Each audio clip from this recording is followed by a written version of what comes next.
নমস্কার বন্ধুরা, অনুরাগের ছোঁয়ার আজকের পর্বের রিভিউতে যেটা আমরা দেখতে পাচ্ছি, দীপা তো বলছে যে তুই ওর বউয়ের ছবি দেখাস না কেন, অন্যান্য ছবি দেখাস। তখন উর্মি বলছে তোমাকে বেশি জানতে হবে না, এত জানার ইচ্ছা কিসের তোমার, তুমি নিজের কাজ করো। তখন মনে মনে বলছে এই এত কিছু জানতে চাইছে কেন, মনে হচ্ছে যেন আমার কাছ থেকে কোনো ইনফরমেশন বের করতে চাইছে। উর্মি মনে মনে ভাবছে, আর এদিকে দীপা মনে মনে ভাবছে উর্মি আমাকে কোনোভাবে সন্দেহ করছে না তো। এবার দীপা তার মাইন্ডটা ডিস্ট্র্যাক্ট করার জন্য বলছে তুই এই বাড়ির মালকিন আছিস, তুই এত কিছু করছিস, তাও তোর জেঠ তোর সাথে এরকম কেন করছে বলতো। আমার না এইসব ভালো লাগে না, জানিস তো। আরে আমি তোকে ওই বশীকরণের ওষুধ এনে দেবো বলেছিলাম না, তো ওই বাবাকে তো আমাকে সবটা বলতে হবে নাকি। ওই বাবা আবার কারোর সাথে দেখা করে না, আমাকে গিয়ে ওষুধটা আনতে হবে। সেই জন্য তো তোর কাছ থেকে জানতে চাইছি। তখন বলছে তোমাকে বেশি কিছু জানতে হবে না, শুধু এমন কিছু নিয়ে আসো যাতে দাদাই শুধু আমারই কথা শোনে। ব্যাস, এই বলে উর্মি সেখান থেকে চলে যায়। আর চা বিস্কিটটা রেডি করে দেয় দীপা, সেটা নিয়ে চলে যায়। দীপা মনে মনে বলছে এই উর্মি এক খেলা খেলছে আর কুন্তলা এক খেলা খেলছে, আমাকে যা করার তাড়াতাড়ি করতে হবে। তখন অবিনাশকে ফোন করে বলে যে তুমি কুন্তলার দিকে সারাক্ষণ নজর রাখো, কারণ আমার মনে হচ্ছে যে আমাদের কোনো চেনা শত্রু এই বাড়িতে ঢুকেছে। এই বলে ফোনটা রেখে দেয়। এবার দেখা যাচ্ছে যে সূর্যের বার্থডে পার্টির প্ল্যানিং চলছে। তো রূপা বলছে এবার কিন্তু আমরা ছোটরাই সব কিছু করবো, বড়রা কিন্তু কোনো টাকা পয়সা দেবে না। তখন তো মানে সোনার একটু মনটা খারাপ হয়ে যায়। সোনা সাইডে গিয়ে ভাবতে থাকে আমি তো কোনো রোজগার করি না, তাহলে কি রূপা আমাকে ছোট করার জন্য এমনটা মানে করতে চাইছে। মায়ের কথা ভাবছে, তার মা তাকে বলেছিল তুই তো যথেষ্ট পড়াশোনা শিখেছিস, তুই কেন ফ্যামিলি বিজনেস জয়েন করছিস না, কেন এরকমভাবে বেকার বসে আছিস। তখন রূপা সোনার মনের অবস্থা বুঝতে পেরে সোনার কাছে আসে, এসে বলছে আমি তোমার যমজ বোন, তাই তোমার মনে কি চলছে আমি এটা ভালোভাবে বুঝতে পারছি। তো তুমি না হয় আমার কাছে টাকা ধার নিয়ে নাও, তুমি পরে আমাকে শোধ করে দেবে, বাবার জন্য এইটুকু তো তুমি করতেই পারবে। তখন বলছে কিন্তু রূপা বলে কোনো কিন্তু না, বাবার জন্য তো করবে বলো। তখন সোনা রাজি হয়। ওদিক থেকে কিন্তু কৃষ্ণও আসে। দাদার যখন বোনের কথা শুনেছে তখন বোনকে তো দাদার কথা শুনতেই হয়। তখন সবাই মিলে আবার হাসি মজা করতে থাকে, সোনারও মনটা ঠিক হয়ে যায়। তারপরে তো তার কাকাইকে অর্ডার দিচ্ছে কি কি আনতে হবে। এদিকে মানে সূর্যের কাকিয়া বলছে আমাকে একটু কতজন মানুষ আসছে সেই হেড প্রতি মানে কাউন্টিংটা বলো, নাহলে তো আমি কতটা কি লাগবে কোনো কিছু কিছু আন্দাজ করতে পারবো না। রুডি কিন্তু সেখানে বসে সবটা শুনছে। তো এরপরে সূর্য উপর থেকে নেমে আসে, কি হচ্ছে এখানে। তখন সোনা দৌড়ে বলতে আসে যে তোমার বার্থডে পার্টির প্ল্যানিং চলছে। বলে আমার বার্থডে, আচ্ছা দীপা আসবে সেখানে। শুনে সবাই চুপ করে যায়। সোনা বলছে না, আসবে না। বলে কেন আসবে না। তখন দীপালি বলছে যে এই কোর্টে ও তোকে কত অপমান করলো না, তোর মুখটা পর্যন্ত দেখতে চাইলো না, তুই ভুলে গেলি সব কিছু। তখন সোনা বলছে তুমি কি করে জানলে। তখন রূপা সামলে নেয়, এই যে আমি আর কৃষ্ণ কথা বলছিলাম, নিশ্চয় আড়ি পেতে সবটা শুনেছে। তখন সবাই ভাবে তাই হবে হয়তো। তো তখন সোনা বাধ্য হয়ে বলছে ঠিক আছে, তোমার দীপা আসবে, ডাকা হবে তাকে। রুডি এবার মনে মনে বলছে এই তো দীপা আসবে, এবার একসাথে সবাইকে এই বাড়িতে থেকে শেষ করব। এবার উর্মি দীপালিকে বলছে তুমি এখানে দাঁড়িয়ে থেকে কি করছো, বললাম যে যাও গেস্ট রুমটা গিয়ে রেডি করো। বলে হ্যাঁ আমি এক্ষুনি করে দিচ্ছি। তখন রুডি বলছে না, অ্যাকচুয়ালি আমি গেস্ট রুমে থাকতে পারবো না। তার কারণ হচ্ছে গেস্ট রুমে থাকলে আমার না নিজেকে খুব আউটসাইডার বলে মানে এরকম ফিল হবে আর কি। তো আমি যদি এই বাড়িতেই থাকি, এই সুইট বেবির কাছে, এই সুইট বেবির ঘরে যদি থাকি তাহলে কোনো অসুবিধা হবে না তো তোমার, সোনাকে বলছে। তখন দীপা তো মনে মনে ভাবছে কি ব্যাপার, এই সোনার সাথে হঠাৎ করে থাকতে চাইছে কেন। সোনা তখন ইতস্তত বোধ করলেও কি আর বলবে, বয়স্ক মানুষ, বলে ঠিক আছে অসুবিধে নেই। তখন রুডি মনে মনে বলছে আহা, কতদিন পর আমি আমার বউটার সাথে রাত কাটাবো, তাই বলছে। দীপা বলছে মুখ ঘোমটার জন্য আমি এর মুখটা ঠিক করে দেখতে পাচ্ছি না, এই হঠাৎ করে সোনার কাছেই কেন যাবে। এই রুডি হোক বা যে কেউ, আজকে রাতে আমাকে ওর রহস্যটা জানতেই হবে, তাই বলছে। এদিকে ডাইনিং টেবিলে এবার সবাই খেতে বসেছে। তো রুটিকে সবাই বলছে যে মিস ডরথি, আপনি লজ্জা করে খাবেন না, হ্যাঁ, ভালোভাবে খান। বলে না না, লজ্জা করে খাবো কেন। এবার দীপা কিন্তু হাতে ডাল নিয়ে আছে, গরম ডাল। ভাবছে কিছু একটা তো আমাকে করতেই হবে। তখন কি করে, গরম ডালটা রুডির পায়ের মধ্যে ফেলে দেয়। একদম বলে ছেলের গলাতেই চিৎকার করে ওঠে, তারপরে আবার মেয়ের গলা করে ফেলে। কেউ আবার সেটা লক্ষ্য করেনি, শুধু এটা লক্ষ্য করেছে যে বাড়ির গেস্টের পায়ে বাড়ির কাজের লোক গরম ডাল ফেলে দিয়েছে। তো সূর্যের কাকিয়া চিৎকার করে উঠেছে এটা কি করলে তুমি, উনি আমাদের বাড়ির গেস্ট, তুমি ওনার পায়ে গরম ডাল ফেলে দিলে। সূর্যের বাবা বলছে এক্ষুনি ক্ষমা চাও। তখন দীপা ক্ষমা চাওয়ার নাম করে পা ধরে বসে, আর পাটা দেখছে একজন পুরুষের পা। বলছে এটা তো কোনো মতে কোনো মহিলার পা হতে পারে না, এটা পুরুষের পা, এ নিশ্চয়ই রুডি, আমাকে কিছু একটা করতেই হবে।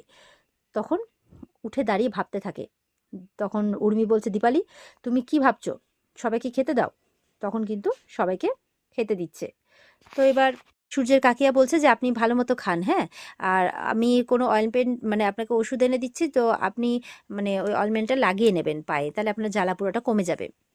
আর সোনাকে বলছে সূর্য তখন ওষুধটা দিয়ে দিতে। তো এরপরে ইয়ে বলছে, মানে ডরথি মানে রুডি বলছে যে চলো সোনা আমরা এবার শুতে যাই। তখন একটু সবাই অবাক হলেও আর কিছু অতটা মনে করে না। সোনা বলছে হ্যাঁ চলুন, আমার খুব ঘুম পাচ্ছে, হয়ে গেছে আমার।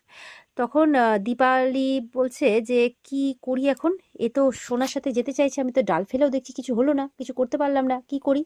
সোনাকে বলছে একটু ব্যাঠ না বিটিয়া, একটু গল্প করি। বলে তোমার সাথে আমি আবার কি গল্প করব, আমার খুব ঘুম পেয়েছে। বলে আমি একটু মিঠা বানিয়েছিলাম, একটু খেয়ে যেতিস। বলে না না আমার আর ভালো লাগছে না, আমার হয়ে গেছে। এই বলে ঘরে চলে যায়, আর ওর সাথে সাথে রুডিও চলে যায়। তো এবার তো দীপা বলছে কিছু একটা আমাকে করতেই হবে, আমাকে রূপা কৃষ্ণদের সাথে কথা বলতেই হবে।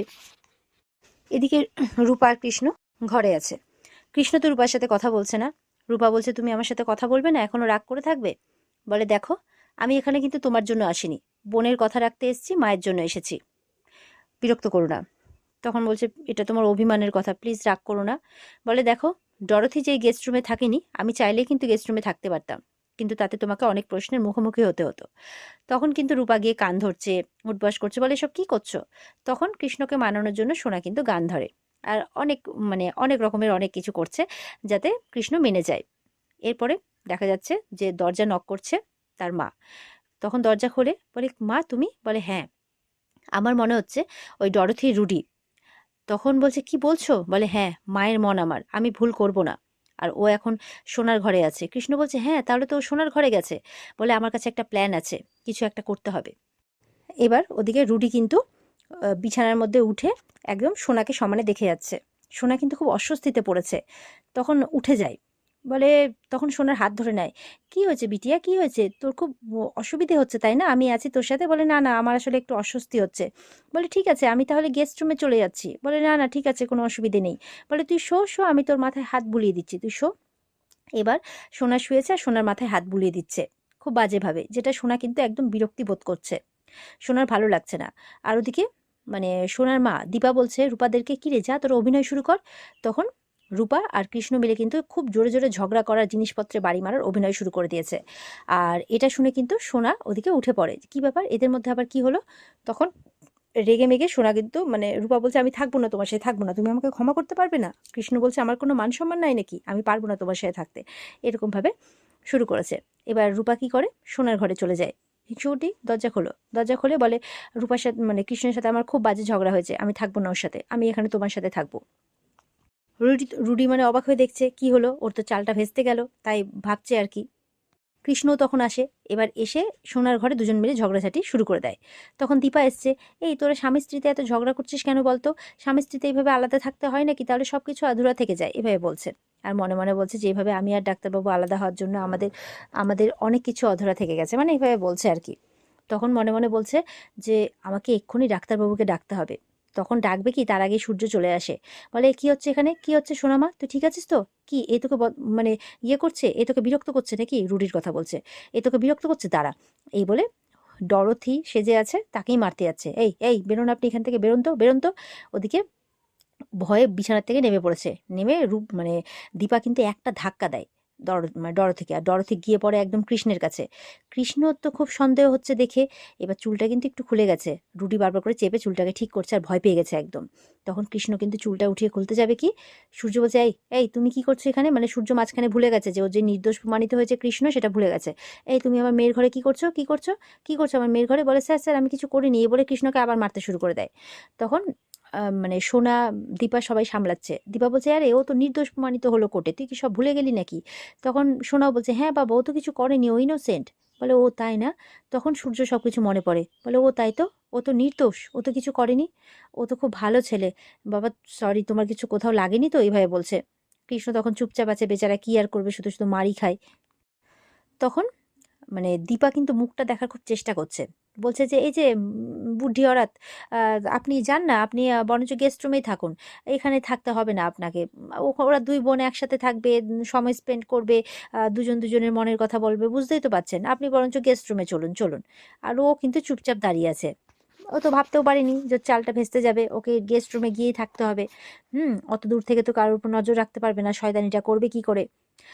তো এদিকে কৃষ্ণ কিন্তু চলে যায়, আর ওদিকে সূর্য মানে বলছে আর কি মনে মনে, যে আচ্ছা এখন কি হলো, কিছু হলো নাকি, আমি এখানে কি করতে এসেছি সব ভুলে গেছে আবার। তারপর এই ভাবতে ভাবতে ঘরে চলে যায়। এদিকে দীপা বলছে, আরে চলুন, আপনি আপনি তো গেস্ট রুমের আবার রাস্তা চেনেন না, চলুন আমি নিয়ে যাচ্ছি আপনাকে, চলুন। এই বলে দীপা একদম সরাসরি লাগেজ ব্যাগে গিয়ে হাত দিয়েছে, আর লাগেজ ব্যাগটা বের করছে, বলে এই কি হলো চলুন। এই বলে রুডিকে নিয়ে চলে যায়। আর রুডি কিন্তু পেছনে ঘুরে বারবার করে দেখছে। এরপরে রূপা কি করে, সোনাকে জড়িয়ে ধরে। তো এইবারের মতো কিন্তু সোনাকে সেভ করে নিল রূপা। তো এখানে আজকের পর্ব শেষ হয়ে যায়। তো এই ছিল আজকের পর্বের রিভিউ, আশা করবো তোমাদেরকে ভালোই লেগেছে। আমাদের শুধু এবার দেখার যে এতদিন ধরে লুকিয়ে থাকা রুডি এবার ধরাটা পড়ে কি করে। বুঝতে তো পেরেই গেছে দীপা, এবার শুধু প্রমাণ করার অপেক্ষা। দেখা হচ্ছে আগামীকালকে তোমাদের সাথে নতুন পর্বের রিভিউ নিয়ে।